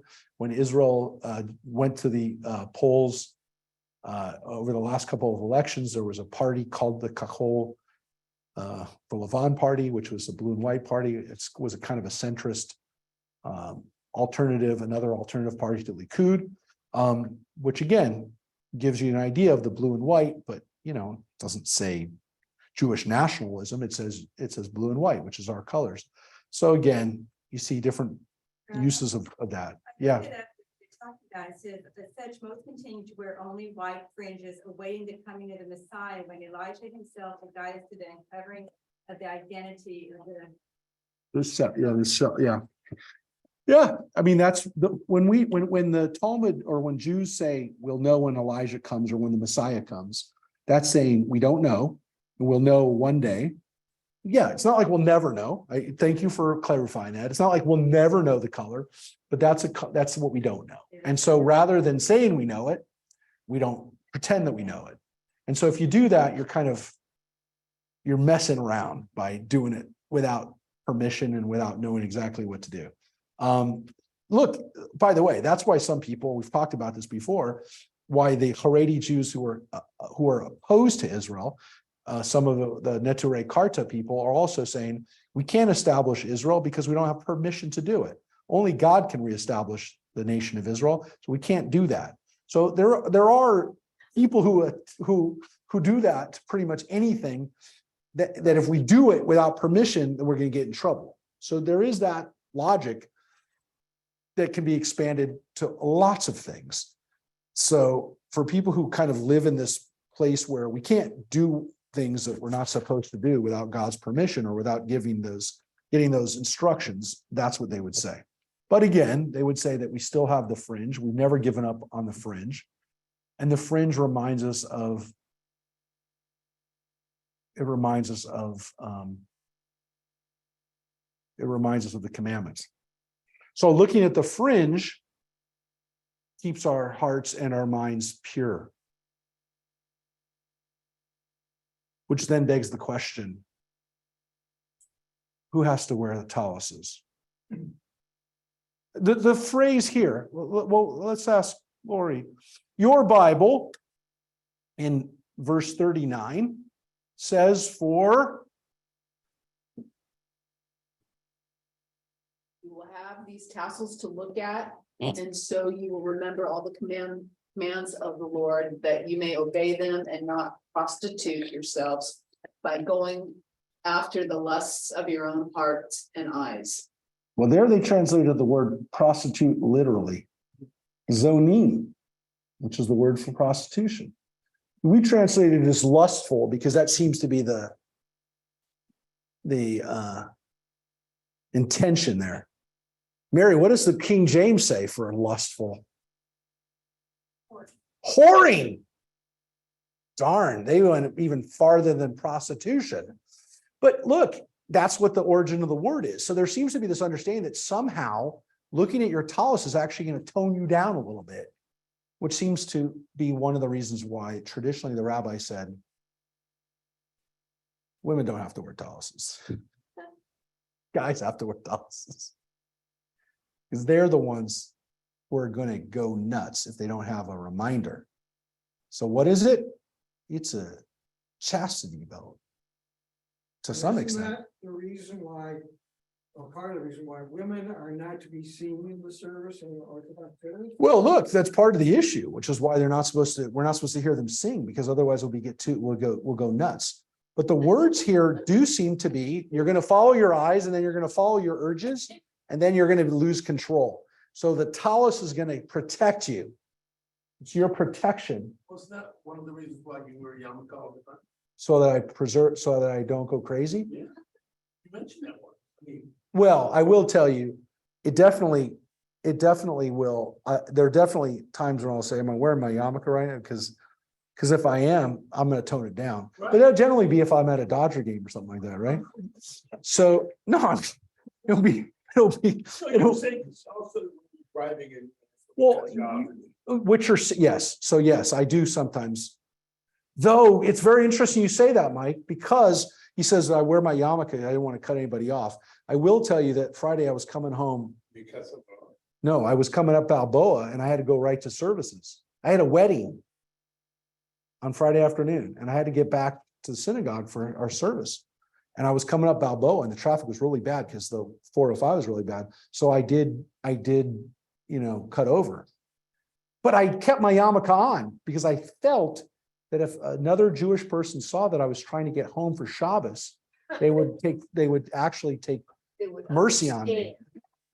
I was taking the chance that being an unfair driver, but I really did have to get back because the Waze was telling me I was going to get back at 6:30.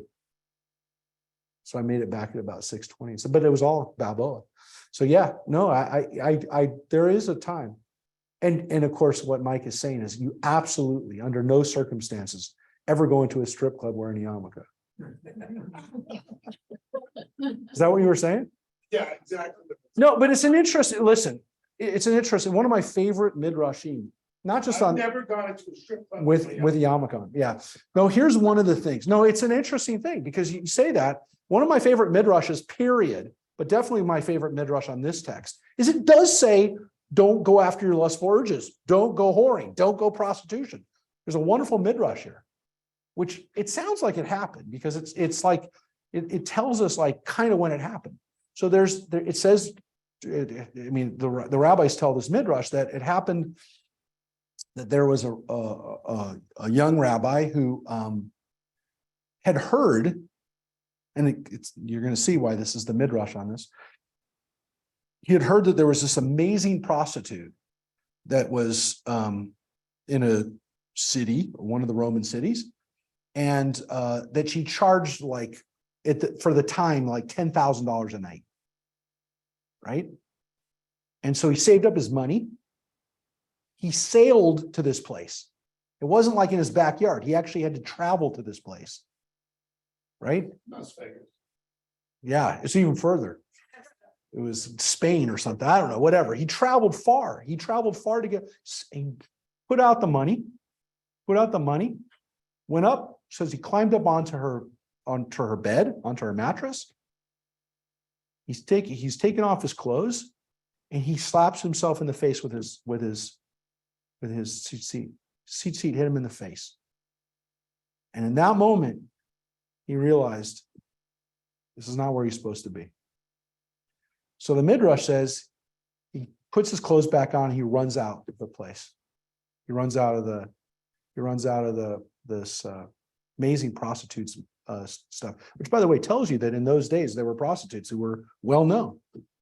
Not much different today. It's not in the Bible, it's in Midrash, it's in the Talmud. I'll show it to you. So boy, that's not the end of the story. I'm waiting. That's not the end of the story, John. The story gets better. Do you want to guess what happens? Those things. No. So he did the right thing, I guess. He did the right thing. I guess he did the right thing because he wasn't doing the right thing, but then he did the right thing by leaving. Does anybody want to guess what happens? No, the prostitute says to herself, that just happened. I know how much I charge. This guy, I know where this guy, I heard this guy came all this way to see me. What just happened? So she says, I got to know what just happened. I got to find out about this guy. So she hears that the guy was Jewish. He's a rabbinic guy. She converts and she marries him. No. Yeah, Did she bring the $10,000? I guess. Guess he got his money back. But it's a wonderful, weird love story. I love that story. I want the modern version of that story.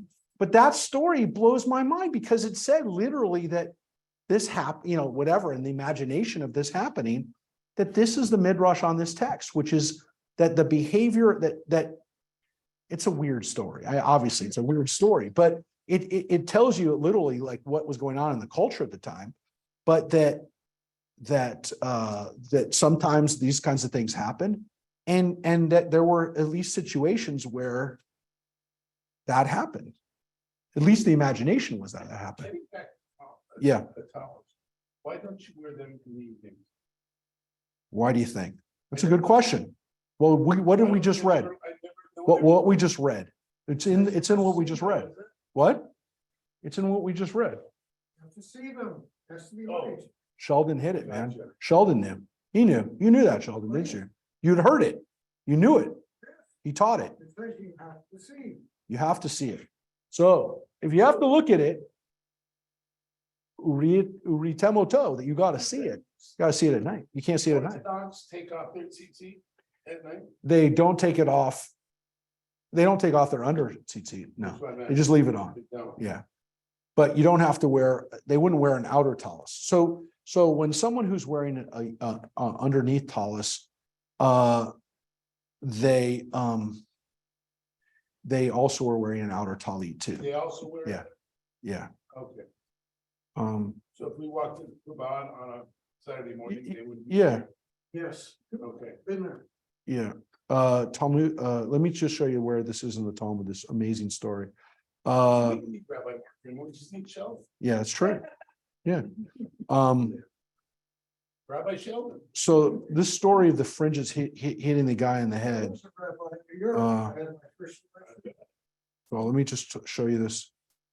Hold it a second. Let me just see if this actually tells you the page in the. So here's. Hold it a second. I want to see if it actually says. Oh, here's the full text, but I want to see if it actually tells us the line. So here it is. This is from My Jewish Learning. He heard there was a prostitute in a faraway city who charged 400 gold talents for her services. He sent her the exorbitant fee, set out to meet her. He joined her immediately. So it says, the prostitute unclothed herself and sat on the uppermost bed, and he too joined her as he was disrobing. The four fringes of his tzitzit slapped him in his face. He immediately slid off the floor of the bed. Just quickly joined him. I swear by the Roman Caesar, the harlot exclaimed, I will not leave you until you reveal to me what flaw you have found in me. That's a good part of the story too. I left out. I swear, the man said, I've never seen a woman as beautiful. However, there's one mitzvah we're commanded by our God, and tzitzit is its name. Now the four tzitzit appeared to me as four witnesses testifying to this truth. I still will not leave you, the prostitute said, until you provide me your name, the names of your city, the rabbi, and the school which you study. He wrote down all the information and handed it to her. The woman sold all her possessions. A third of the money she gave to the government. Yeah, it's taxes, right? A third she handed to the poor, and the remaining third she took with her, along with the silver and gold beds. And she proceeded to the school which the man had named, the study hall of Rabbi Chia. Oh, there it is, Talmud Menachot. That's the tractate.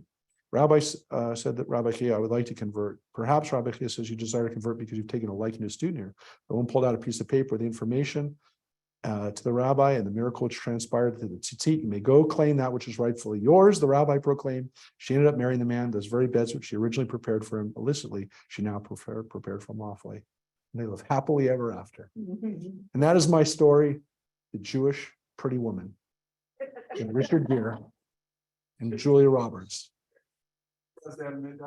Isn't it a great story? Yes. It's a great story. It's a great story. And that's how I met Tracy. Thank you. He's not watching. It's a good story though, isn't it? You can tell. You can tell her I said no.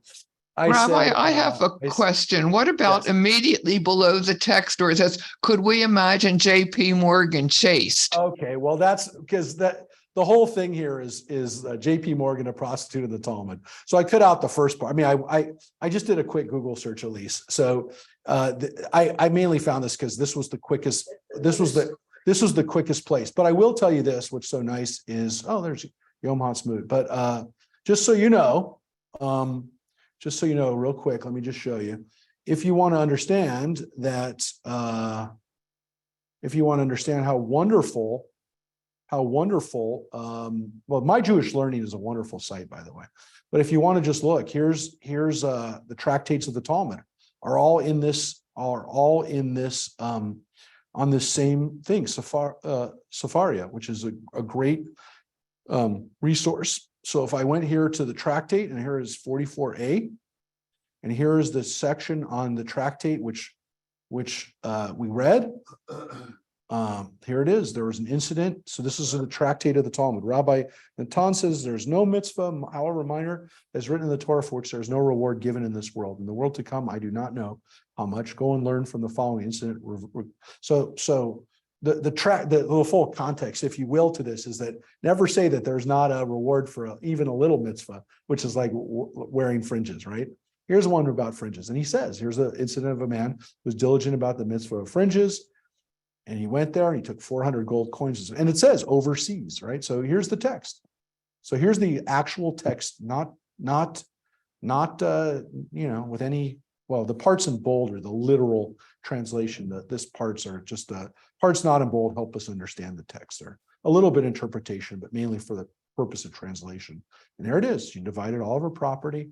She came and said, and there it is. This is the reward given to him in this world, and with regard to the world to come, I do not know how much reward he'll be given. By the way, that wasn't there, which is I don't know what happens to him in the world to come. So, and the next text has nothing to do with that story. It says, in the case of a borrowed cloak, for 30 days it's exempt from tzitzit. You don't have to put them on. So after that, you got to put them on. When he's obviously not a virgin, that was okay. Yeah. Not only that. Yeah, she was really not a virgin. She was really not a virgin, but it does look, it shows you that that didn't go against her, right? To some extent. She even got to marry this guy that was just, was an observant person. Not every story of prostitution in the Talmud ends that way, by the way. I want to tell you, there's some stories that don't end well. It's not like the Talmud is encouraging people to go out and see prostitutes. But I will tell you that this story, at least, the woman is a hero. She's a hero. She's a hero. A nice story. He actually saved her by going there. He did, but he didn't expect that. No. It's not a good situation. It's not a good situation. Look, all I want to tell you is that that's one of the reasons why I love Midrash too, because that story is not in the Torah, but it's a great Midrash. But that's not like a Midrash on a story in the Bible. That's why we never read that Midrash when we did Midrash on Tuesdays. We never read that because it's not about a character in the Torah. We mainly looked at Midrashim about Joshua or David or whatever. We didn't look at Midrashim about the rabbis themselves. Anyways, I just want to show you that there are a lot of wonderful texts in the Talmud. That's one of my favorite. It's a great love story, but it also tells us this important line, by the way, which is we don't know what mitzvahs give us rewards. We don't know. So we don't say that's a stupid mitzvah. Why do we do that? And of course, you don't do them for the rewards. You do them because you're supposed to. They give you a sense of holiness, a sense of tradition, a sense of connection. But who knows? And again, the point isn't like you get a prostitute out of it. You never know what observing a mitzvah is going to do, and you never know the consequences of doing this. And again, the point of it was, who knows? Who knows what happens? And she can spread, I'm sorry, go ahead. This really hits home to me because he went with evil intent, and good came out of it. I was locked down where I was living in Hollywood from someone who was evil. What happened? Here I am. Well, that's a good way of looking at things, but it wasn't. It wasn't evil. It wasn't evil, but it wasn't. Yes, but it wasn't what you're supposed to be. He wasn't doing what he was supposed to be doing. He was following his urges. Yes, and it's a good thing it wasn't on Shabbat. Well, I just want to tell you something, John. I just want to tell you something. He may not have left on Shabbat, but he says he went overseas for it, which in those days probably meant he traveled over a Shabbos to get Right, there. Look, you right. can go, you can be on the boat. If you already got on the boat before Shabbos, you can stay on the boat. You don't have to get off the boat when it's sailing. But yeah, I mean, he put his heart into this, which I think is interesting, because again, whatever his intent was, he was not, this was not a minor project. This was, and by the way, 400 talents of gold is a ridiculous amount of money. I mean, that's not even like, that's like $100,000. I forgot that it was 400 talents. It's ridiculous amounts of money. 4 talents of gold would have been a ridiculous amount of money. So it's basically saying she was the highest priced call girl of all times, but. And she could lead a non-religious, a non-acceptable life for years and years and years and still be redeemed. There is no, that she could be forgiven. Yep. Which is why what's weird is that story was written around the same time as the Mary Magdalene stories. And I mean, at least from our standpoint, look, women were not supposed to be engaging in prostitution. Don't get me wrong. But the idea that their life was over if that they did isn't true. By the way, the story in the Christian Bible is not that Mary Magdalene is a prostitute. I want to make that clear. It's a conflation of 2 stories in the Gospels that were not ever meant to be taken that way. It was a midrash, if you will, and it was literally, and rabbis do it too. So I'm not saying the Christian early church fathers did that, but there is a story of a prostitute coming to Jesus, and there's a story of Mary. It never says that Mary was that prostitute. Hardly. It seems like Mary was a woman who was well known in her community as a righteous woman who didn't have a backstory like that. But it was conflated, and the rabbis did the same thing. It's a midrash. So I'm not condemning it. I just want to make it clear that this idea that Mary was a prostitute is not in the Christian Bible. It's not there. And that's why when people read it, they're like, where does it say she's a prostitute? It doesn't. But look, everyone loves Jesus Christ Superstar. So I'm not going to, actually, not everybody loves it, but that's what they say in that story too. Yeah, but that follows the Christian origin stories about it, but it's not in the Bible, Christian Bible. Yeah.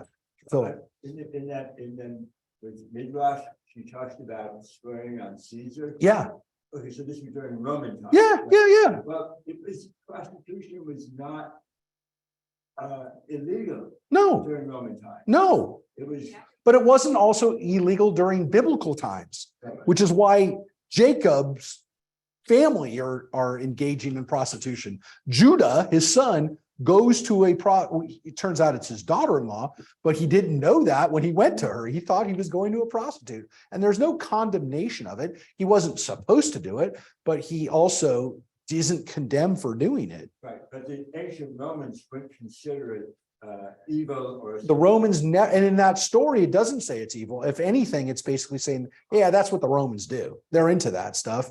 And everybody knows that a Roman woman could be worth hundreds of thousands of dollars because there were Roman prostitutes who did earn that kind of money. So it is very possible. And look, as I said, most of the stories of prostitutes in the Talmud don't wind up like that. The stories are not always bad, by the way, and actually quite a lot of the stories, the prostitute actually turns out to be the righteous person. So that is a theme, that the Roman woman turns out to be and it's not just always a prostitute, but the Roman woman turns out to be really righteous. It's an interesting theme, by the way, in the Talmud, is the fascination that the rabbis have with Gentile women. I just want to tell you, it's not been talked about a lot. I've tried to research it and tried to find out why nobody talks about it. Nobody talks about it, but it does exist. It does exist as a theme, and nobody talks about it because I think the reason that no one talks about it is that the Orthodox who mainly study the Talmud don't want to talk about it, and the people who aren't familiar with it, they don't even realize that it's there, but it is there throughout the Talmud. The Roman matrona is a frequent character in the Talmudic stories, and almost always she's the hero of the story. And oftentimes she winds up becoming Jewish, which is also an interesting theme, and also is maybe one of the subtexts in some of Roman history. There is a theory that Nero's own family converted to Judaism, perhaps. We don't know for sure, or maybe she converted to Christianity, but These stories exist in both Jewish and then early Christian sources, that some of the early Romans who converted were women who were powerful. So sometimes maybe they were also powerful and very wealthy prostitutes. And oftentimes in Rome, the women who became very powerful, if they were not prostitutes, they were very close to being so, because they used their sexual prowess, or their at least perceived sexual prowess, as a way of maintaining power. Yeah, which we don't talk a lot about because, you know, the Roman historians felt uncomfortable with it, but it definitely existed. So the show Rome that was on for a couple years was a little bit about that, about those women who were behind the scenes who, it's a good show. It was one of those good shows that never got enough credit, but it was a really good show. And it did have these women who were the real powers, in some cases behind the scenes. And some of them in the Talmud become, or at least as characters, actually become Jewish or wind up being heroes. It's an interesting little theme that I haven't seen people write about. There is a book. Yeah. There is a book about, I'll find it, recently published in the last couple of years, about the most powerful women of ancient Rome.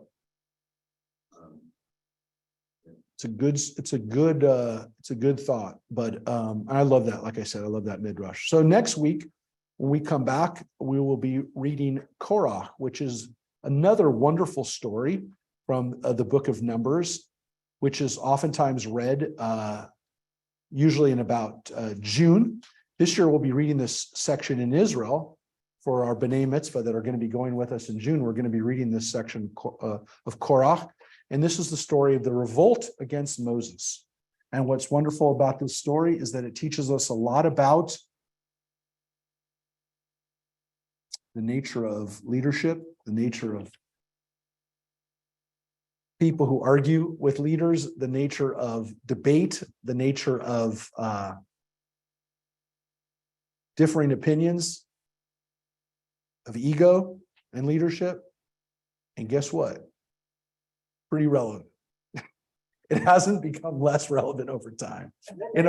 In some ways, we live in an era of this at a hyper level. So every year when we read Korah, it's very hard, especially in the last 10, 15 years or so, not to think about what goes on in our own world today. So this is the story that we'll take up next week, chapter 16. So we will see you all, hopefully, God willing, next week. So stay well, everybody, and thank you, everybody, for staying on, and for people who are on Facebook. See you next week. We will be Thanks, here. Rabbi. Thank you, we'll be Rabbi. here- Thank you. We'll be here next week live. Take care. Take care, everybody. And Goodbye. join us for a screening tomorrow of Everything Went Fine, which I don't know if it did. I don't know if it is fine, but the movie has a very good cast. It's a great story. Take care. No, at the Lemley tomorrow at 7.